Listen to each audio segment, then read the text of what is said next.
What's going on? I'm Matt O'Leary back with another video as we're going to recap the New York Jets win over the New York Giants. But before we get started, I just wanted to mention that you can follow me on social media at Matt O'Leary NY on Facebook, Twitter, and Instagram. And you could still buy a t-shirt, Fire Adam Gase, down below. So now that we got the housekeeping out of the way, let's jump into today's game, which, despite it being a Jets win, it was still an ugly game, and we still have a ton to talk about. So for the third week in a row, the Jets score on their opening drive, and they looked really good on this drive. Sam was moving the ball with ease.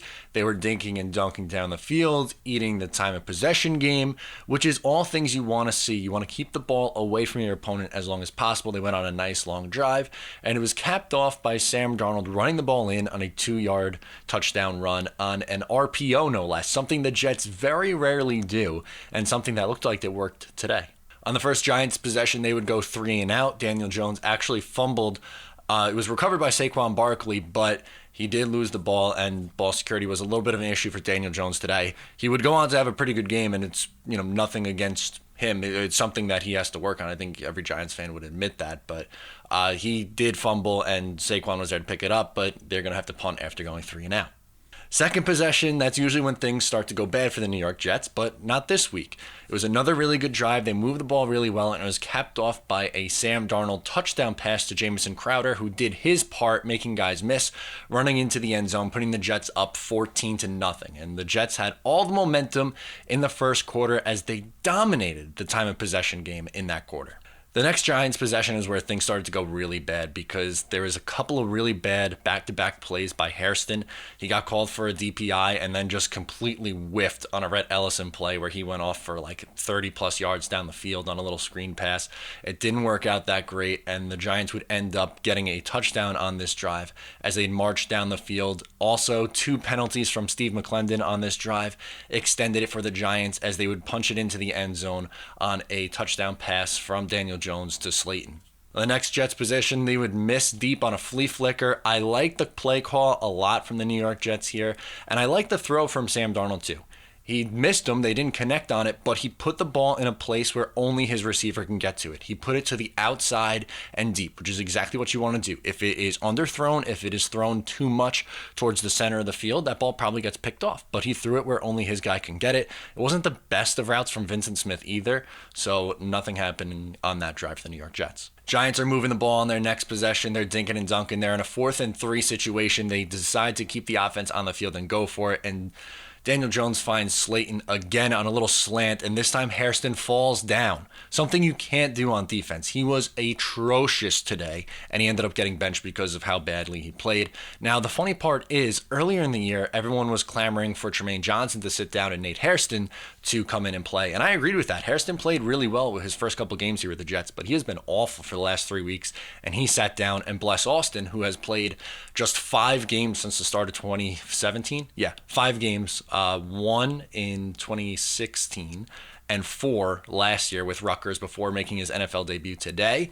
And he actually played a lot better. He was probably going to start next week if I had to guess. The extra point is botched though, and the Jets catch a break as it's 14-13 at this point. The Giants get the ball back, and this time they're going for it again on 4th and 1, and they get absolutely stuffed. Jamal Adams jumps over the top and is able to stop the quarterback dive. Now, my biggest question is, why aren't you giving the ball to Saquon Barkley? Why do you draft this guy 2nd overall if you're not going to give him the ball on 4th and 1? It makes 0 sense. They did not utilize him well at all today. He only had 1 rushing yard. 13 carries for 1 yard. It was not a good day for Saquon Barkley on the ground, and how he doesn't get the ball there, I'm not quite sure. Pat Shurmur's a moron. Adam Gase says, hold my beer, I'm just as stupid. I'm going to send out my awful kicker on a 54-yard field goal and give the Giants good position to go down and score. Luckily, they don't, so the Jets go into the half leading 14-13. In the second quarter, after dominating in the first,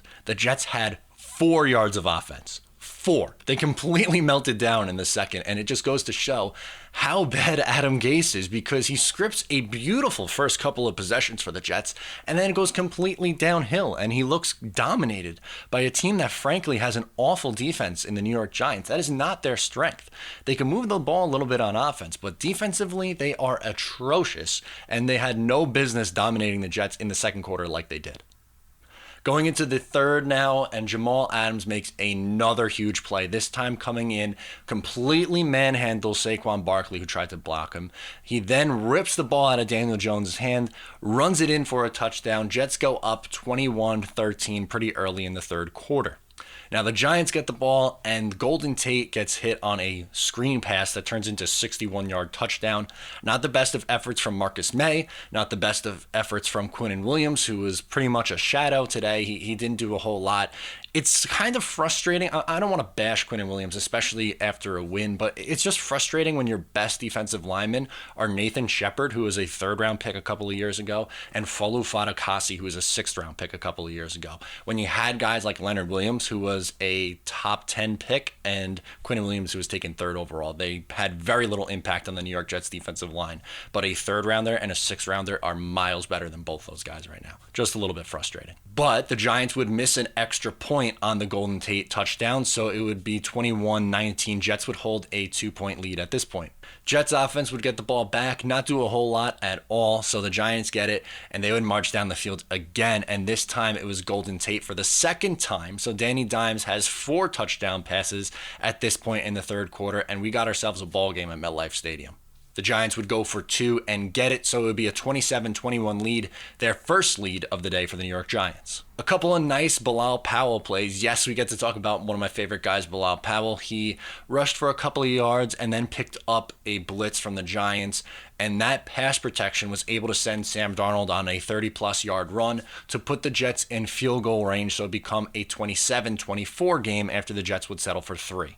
The Jets would follow that up with their best drive of the second half. They'd really move the ball well. Demaryius Thomas got hit for a really nice play, and it would set up a Le'Veon Bell 1-yard touchdown run, and the Jets would go back in front 31-27. Jets would settle for 3 on their next drive, take it to be 34-27, and then just mayhem happens after this, because both teams were like, how badly can I coach? Pat Shurmur wastes all his timeouts super early so that when they're trying to drive with like 4 minutes and change, they have 0 timeouts working. They would end up getting the ball multiple times because Adam Gase is an incompetent coach and wasn't able to pick up a first down to put the game away. In the span of 11 seconds, a run, a punt, and then on the first Giants play, so 11 seconds, Adam Gase challenged 2 separate things and lost both of them. Thank God those 2 absolutely wasted timeouts. He just threw away 2 timeouts, said don't need them, don't want them, take the challenge, throw it away. Didn't come back to bite him because that was just atrocious. Him and Dowell Loggins, they kept showing them on the sideline with the red flag pointing at the screen, and it's just beyond frustrating to know that Dowell Loggins and Adam Gase are leading this team. It's unbelievable. So 34-27 is your final. The New York Jets win by a touchdown, the first time they put up 30-plus points this year. And it was an entertaining game. I mean, Daniel Jones put up some big-time numbers. Yes, he had issues fumbling the ball. Only lost one of them that got ran in by Jamal Adams. That was kind of the difference in this game. He did put up some big-time numbers, though. He threw for 4 touchdowns, like I said, and he threw for over 300 yards. He had a pretty productive day. And Sam Darnold, he didn't throw for as many yards. He only threw for 1 touchdown, ran another one in. It was 230 yards passing for him, but it was a nice bounce-back game, and he actually played better than what his stats said. His offense didn't help him out at all. One, the offensive line was terrible, go figure. But then how many drop passes did we see? So the New York Jets improve to 2-7 as the Giants drop to 2-8 now, and the Giants head into their bye week. The Jets have the Raiders next week, which should be a tough matchup because they played some really good football. But all in all, like I said going into this game, the only thing you should care about is the development of Sam Darnold, and he had a much better game. So you got to be pretty satisfied with that. Let me know what you think about this game in the comments below. You could also get at me on social media at Matt O'Leary NY. Thank you so much for tuning in. Subscribe if you're new to the channel. Give it a thumbs up if you liked it. Talk to you guys next time.